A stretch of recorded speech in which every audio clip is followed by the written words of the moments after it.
Romains, alléluia, que ton nom soit béni. Le chapitre 5.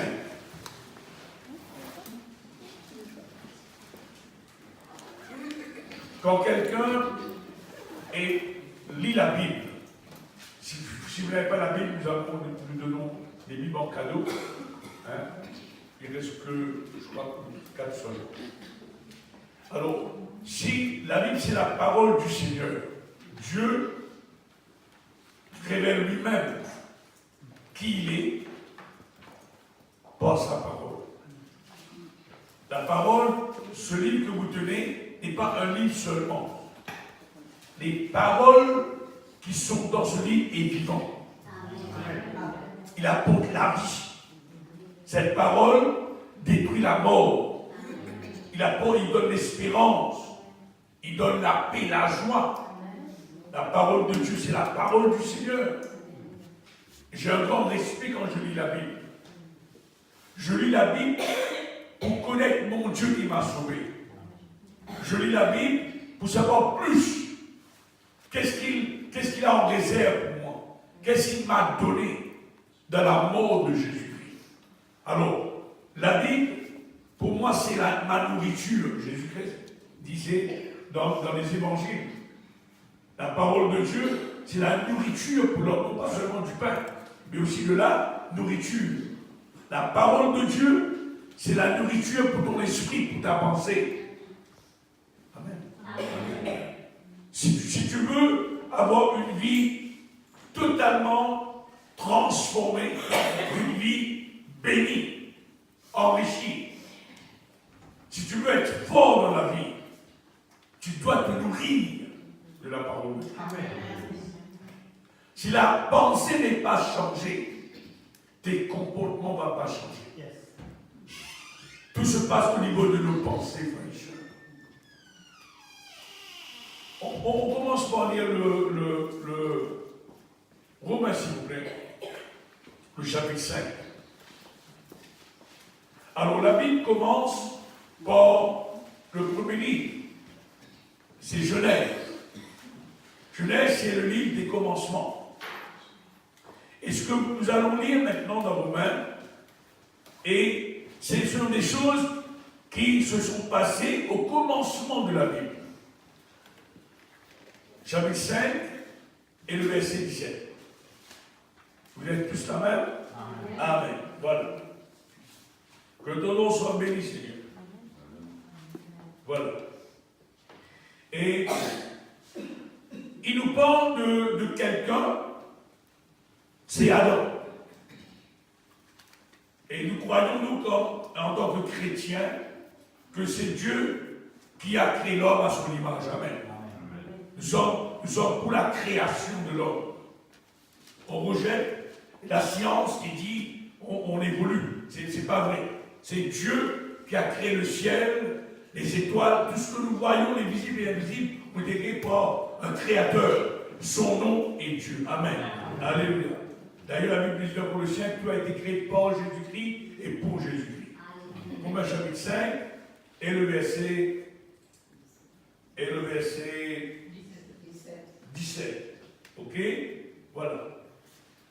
Et si par l'offense d'un seul,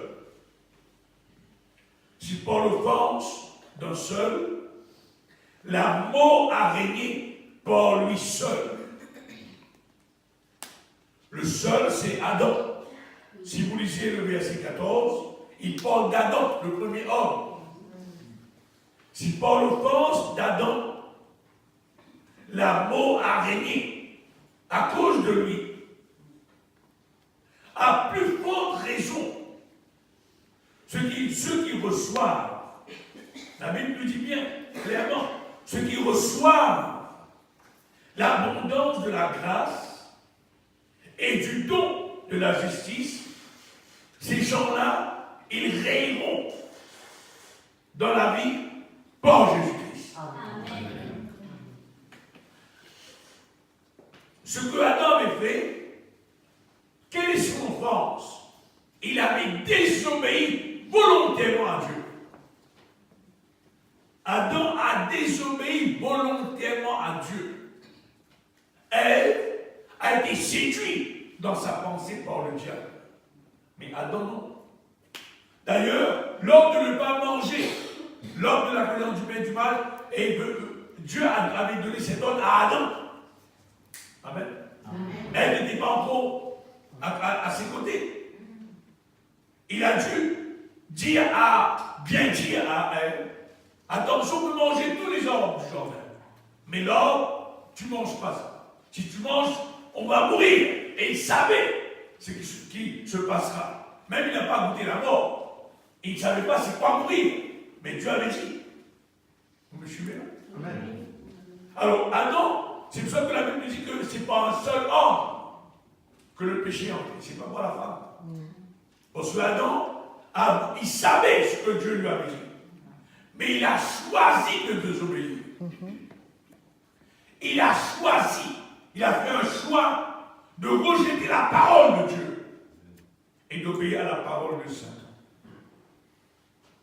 Et on voit ce que la Bible dit maintenant. Et la mort. Vous savez que les gens meurent deux fois. Quand Dieu avait dit à Adam, le jour où tu en mangeras, tu mourras. Ce jour où Adam a mangé le fruit, il est mort. Il est mort. Mais il a vécu 250 ans après. C'est quoi? C'est la mort spirituelle. Les gens qui sont nés dans ce monde, il est mort. Il naît. Pour ce monde, il est vivant. Mais aux yeux de Dieu, ils sont morts. Pourquoi? À cause du péché. Et conséquence du péché, c'est la mort. Et la fin, c'est l'enfer. La fin, c'est le lac de feu que la Bible parle dans l'Apocalypse. Alors, ceux qui reçoivent Jésus-Christ, ils reçoivent la vie éternelle. Amen. Ils reçoivent la grâce. C'est par le fondant seul. La mort est née. À plus forte raison, ceux qui reçoivent l'abondance de la grâce et du don de la justice, ils règneront dans la vie. Si tu veux régner dans la vie, si tu veux vivre dans la vie éternelle, si tu veux vivre dans la paix, dans la joie, tu dois obéir à Jésus. Il n'y a pas d'autre chemin. Amen. Il est le chemin de la vérité. Amen. Il est le seul qui te mènera un jour vers Dieu. C'est lui le chemin. Amen. Amen. On continue à lire, s'il vous plaît. Alléluia. Que ton nom soit béni, Seigneur. Le verset 18.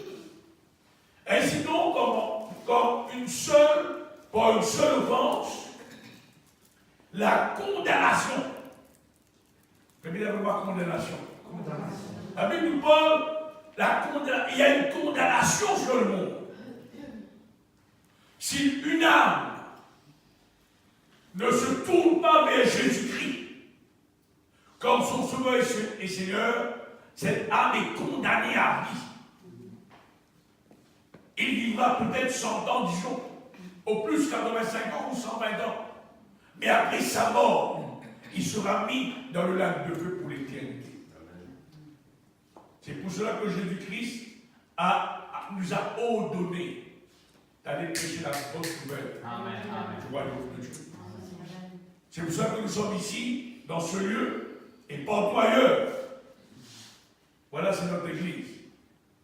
La voie de la délivrance, l'église de Dieu. La peau banane. Vous avez déjà mangé sur la peau banane? Si vous mangez sur la peau banane, vous vous envolez. Ça fait du mal la peau banane. Satan voulait à tout prix détruire l'homme. Et que Satan est rusé. Il n'a pas forcé Adam et Ève. Il n'a pas joué. Il a seulement injecté des doutes dans sa pensée. Seulement ça. C'est pour ça que je disais avant, si ta pensée ne change pas, tes comportements ne vont pas changer. Tout se passe au niveau de ta pensée. Romains chapitre 12 est clair. Transformation arrive quand ta pensée est renouvelée et changée. Vous pouvez suivre? Ok? Alors la désobéissance a pour fruit la mort. Adam avait désobéi. Et voilà où le monde est aujourd'hui. Et gloire à Dieu. Dieu nous a envoyé quelqu'un selon Adam. Amen. Le Christ, le Jésus-Christ, est aussi nommé dans la Bible comme le dernier et le second Adam. Mais lui, il a obéi jusqu'à la mort. Amen. Jusqu'à la mort. Et ça lui a coûté Jésus-Christ. C'est la seule fois qu'il fait mention que Christ était triste. Son esprit était troublé. C'est quand il prie dans le jardin de Gethsémani. Tellement la pression était forte. Vous savez, le vrai combat que Christ a mené, c'est là, quand il était là, à genoux, et prié dans le jardin de Gethsémani. Il disait, Seigneur, c'est possible d'éloigner de moi cette coupe. Mais seulement, Seigneur, que ta volonté soit faite et non pas la mienne. Amen. Il a été obéissant jusqu'à la mort même de la croix. Et je vous dis, ce n'était pas facile. Parce que la Bible nous parlait, il suait du sang. Amen. C'est bon, c'est pas vrai. Il y avait des gros de sang qui coulaient. Et pour ça, frère et soeur, pour quelqu'un, et pour savoir des gros de sang, il y a tellement de pression sur lui. Les veines sont éclatées. Alors pour vous dire que Christ a été obéissant jusqu'à même la mort de la croix. Et ce n'était pas facile, frère. Il y avait le ténèbre qui était là. Il y avait une pression. Mais gloire au Seigneur. C'est pour cela que moi, j'aime Jésus plus que tout. Amen.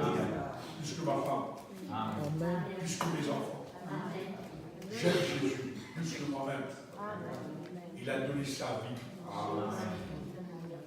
Je n'ai pas honte de Jésus. Où je vais, si je suis dans l'avion, où je vais, où je suis, quand Dieu me donne l'opportunité, je partage ma foi avec les gens. Parce que je suis maintenant, j'étais dans le ténèbre. Maintenant, je suis fille de la lumière.